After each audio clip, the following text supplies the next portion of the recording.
গতকালকে রাত্রে ডিউটিতে অবস্থায় আমার একটা মেশিন অ্যাক্সিডেন্ট করছে। আমি 2টা মেশিন দিয়েছি আমার চলাকার লাগে, তাহলে এক মেশিন থেকে অন্য মেশিন আমি লুজ পার করতেছি, সুতা ইনটেক করতেছি, মানে শব্দ শূন্য দৌড়ে আসলাম। আসার পরে এসে দেখি ভাই মেশিন ভাঙ্গিয়া রুলার ভাঙ্গেলে পড়ে গেছে। মানে রুলারের যে একটা হাতা আছে দিন যে কুলি লকটা লকমক সব আছে, হাতা ভাঙ্গেলে পড়ে গেছে। তাহলে বুঝেন মেশিন কত পরিমাণ দুর্বল মেশিনেরই, মানে অনেক আমার মনে হয় কি 2 নাম্বার মেশিন, নাহলে মেশিনটা ভাঙ্গে গেল কেমনে, হঠাৎ করে কেমনে ভাঙ্গে গেল ভাই, আমার বিশ্বাস হইতেছে না ভাই। হন সকালবেলা কোন না জানি কোন কথা কই ভাই, মানে আমি ভয় পাইতেছি। সকালবেলা উঠতে গেলে আমার জরিমানা আমার কয়টা ধরে কেটে সামনে দিতেছে।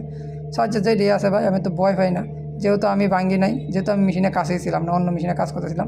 ওই জায়গাতে মেশিনের শব্দ শুনে আমি দৌড়ে আসি, মেশিনটা বন্ধ করছি। আসার পরে দেখি যে এই যে দেন আসার পরে মানে আতা ভাঙ্গে পড়ে গেছে একটা, এই যে নাতা নেই, এতে নাতা নেই গিয়ে মেশিনের আতা একটা ভাঙ্গিয়া পড়ে গেছে গা।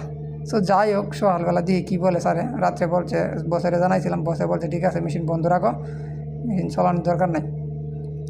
রাত্রে হাত আর লাগাই না, সকালবেলা মাস্টার আসবে, মাস্টারে দেখাইবা, আমি ঠিক আছে হাতা তুই রাখলাম, তুললাই না।